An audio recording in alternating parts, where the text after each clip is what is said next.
Jadi di sini kelompok 5 telah melakukan mini riset yang dimana sebelumnya kita mengalami bencana yaitu. Oke, Assalamualaikum warahmatullahi wabarakatuh. Jadi di sini kelompok 5 telah melakukan mini riset yang dimana sebelumnya kita mengalami bencana yaitu bencana banjir di Sumatera Utara, lebih tepatnya di Kota Medan juga. Nah, jadi kami melakukan mini riset dan berikut ini adalah ringkasan kasus hasil penelitian kami.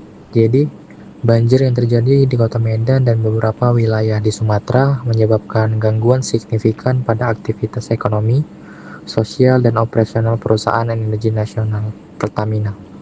Banjir yang menutup berbagai ruas jalan utama membuat akses transportasi distribusi logistik BBM terganggu. Mobil tangki yang sebelumnya memiliki rute terjadwal tidak dapat masuk ke beberapa SPBU karena banjir menyebabkan jalan rusak, terputus atau macet total. Nah, jadi gangguan pada rantai pasok BBM terjadi ketika pasokan yang biasanya mengalir secara berkelanjutan ke SPBU berhenti selama beberapa hari. SPBU yang tidak memiliki cadangan stok memadai mengalami kehabisan BBM. Hal ini terjadi terutama pada BBM jenis Pertalite dan solar. Kondisi ini memicu kelangkaan dan menyebar ke wilayah-wilayah sekitar seperti Binjai, Deli Serdang, Tanjung Rawa, dan hingga Belawan. Nah, jadi kelangkaan BBM ini menyebabkan perubahan perilaku konsumen secara drastis. Banyak masyarakat melakukan pembelian dalam jumlah besar atau panic buying, yang sebenarnya memperburuk situasi karena menciptakan ilusi kelangkaan yang lebih ekstrim. Antrian panjang terjadi hingga ratusan meter menyebabkan kemacetan serta keresahan masyarakat. Dan juga ada pun dampak banjir pada distribusi BBM terkhususnya di Kota Medan ini. Akses yang terganggu. Jalan utama rusak atau terputus menghambat mobil tangki mencapai SPBU. Dan kedua juga ada kelangkaan stok SPBU kehabisan Pertalite dan solar karena pasokan terhenti, memicu kelangkaan di wilayah sekitar, yang terkhususnya wilayah yang terkena banjir tinggi.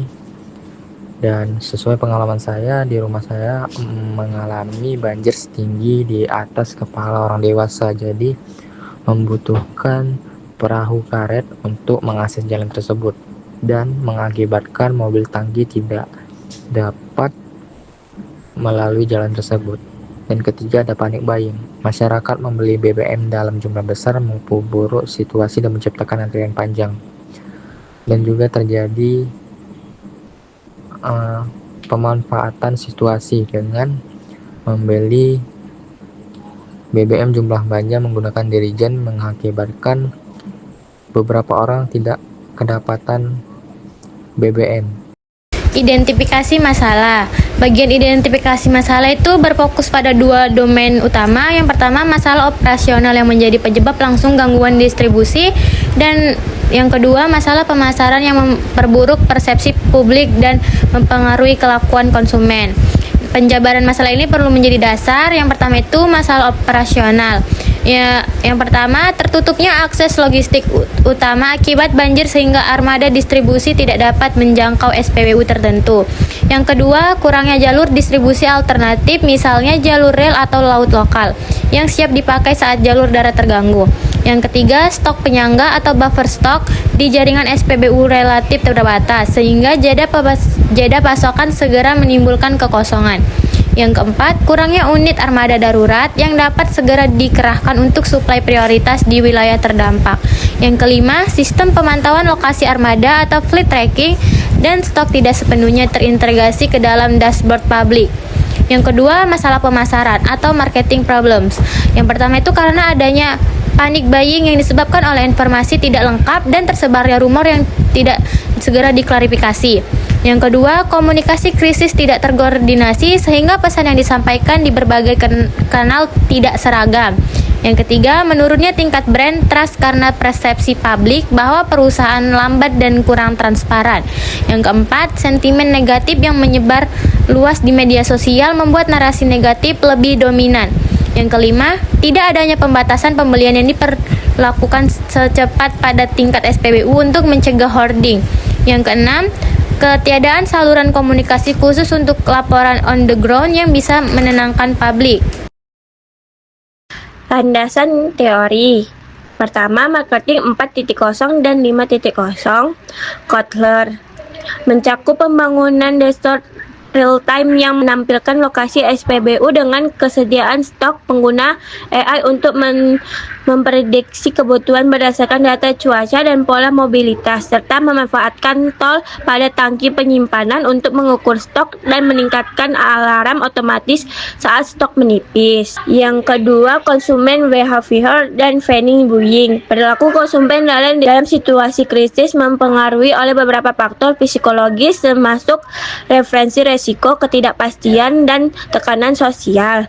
Yang ketiga, space dominates logis, menegaskan bahwa nilai dibentuk melalui interaksi antara penyediaan layanan dan konsumen, bukan hanya melalui kepemilikan produk dalam krisis BBM. Holistic marketing dan EMC mengharuskan perusahaan memandang pemasaran sebagai sistem integrasi yang melibatkan internal marketing, relationship marketing, dan social responsive marketing. EMC lebih spesifik pada konsistensi pesan di semua saluler. Yang kelima, brand equity. Jika konsumen merasa perusahaan tidak dapat menjamin ketersediaan produk, loyalitas akan menurunkan dan asosiasi merek akan bergeser dari handal menjadi tidak dapat diandalkan. Yang keenam, krisis communication. Strategi komunikasi krisis harus memenuhi kriteria kecepatan, transformasi, konsistensi pesan, dan empati. Perusahaan yang mampu bertindak cepat dan transparan cenderung meminimalkan dampak reputasi. Yang D, analisis studi kasus. Yang pertama, penyebab teknis dan operasional. Gangguan distribusi disebabkan oleh sejumlah faktor teknis, yaitu ketergantungan pada jalur darat tanpa kesiapan jalur alternatif, membuat sistem tertutup saat jalur rusak, menyebabkan penjadwalan distribusi yang mengandalkan estimasi normalitas gagal menyesuaikan frekuensi pengiriman ketika kondisi darurat terjadi. Yang kedua, dampak ekonomi mikro pada konsumen dan bisnis lokal. Kalangan BBM berdampak langsung pada biaya transportasi, mobilitas pekerja, dan operasional usaha kecil yang bergantung kepada ketersediaan bahan bakar. Yang keempat, perilaku konsumen dan dinamika sosial merupakan fenomena yang menyebabkan banyak individu yang bertindak secara simultan karena persiapan keterbatasan. Kelima, evaluasi respon Pertamina. Respon Pertamina saat ini menunjukkan beberapa kekurangan pada aspek kecepatan dan keluasan penyampaian informasi. Benchmark internasional.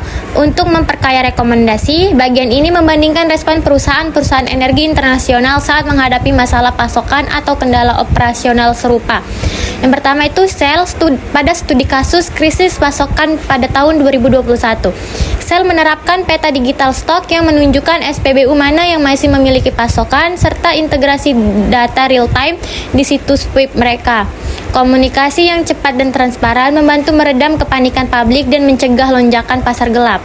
Yang kedua itu BP, contoh krisis distribusi dan keandalan. BP menekankan perlunya kerjasama dengan otoritas setempat dan memiliki tim krisis yang standby.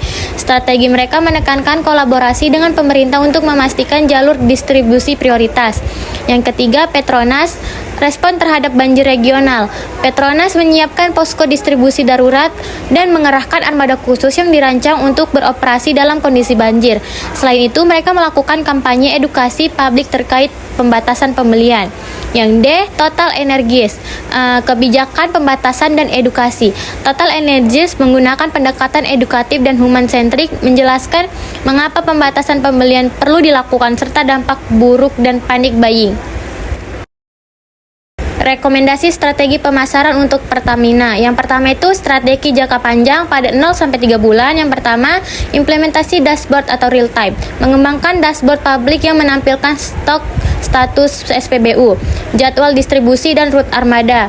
Dashboard ini harus mudah diakses melalui website resmi dan aplikasi My Pertamina. Yang kedua, komunikasi krisis terkoordinasi.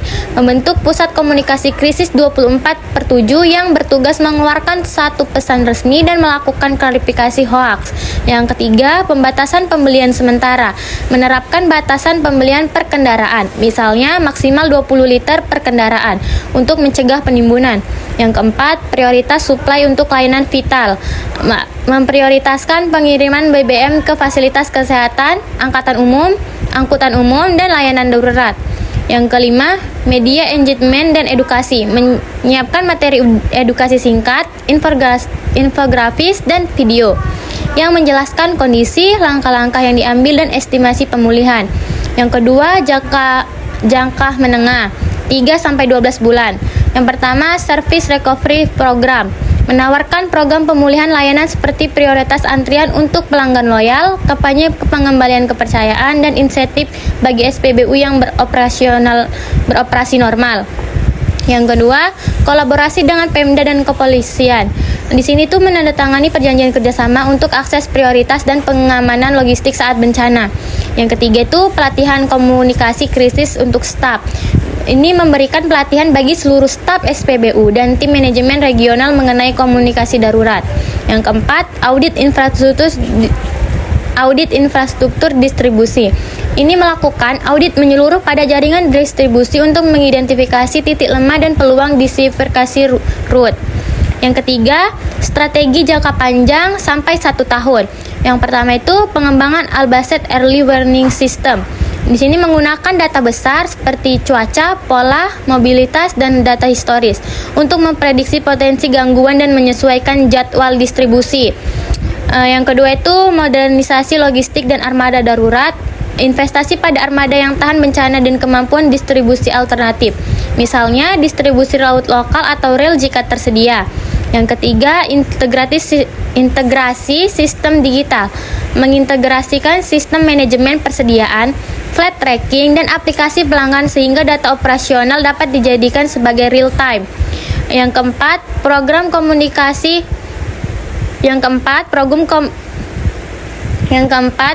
komunitas dan CCR bertema resiliensi. Mengembangkan program tanggap darurat bersama komunitas setempat, termasuk pelatihan mitigasi bencana dan penyediaan depot lokal. Sekian, saya kembalikan ke moderator. Implementasi dan KPI. Agar rekomendasi efektif, perlu ditetapkan rencana implementasi yang jelas dan indikator kinerja atau KPI untuk memantau progres. Contoh, KPI meliputi waktu respon komunikasi, target kurang lebih 2 jam. Presentasi SPBU terupdate di dashboard, targetnya 95%. Waktu rata-rata restorasi supply per SPBU, target kurang lebih 48 jam. Penurunan volume pembelian berlebih, target 60% dari puncak. Dan skor kepercayaan pelanggan pasca krisis, target meningkat 20% dalam 6 bulan. Rencana implementasi harus mencakup pembagian tanggung jawab antar unit, tim komunikasi atau publikasi dan pemantauan media sosial. Ada tim operasi, fleet dan logistik, ada tim teknologi, dashboard dan integrasi data, serta hubungan pemerintah koordinasi dengan otoritas setempat.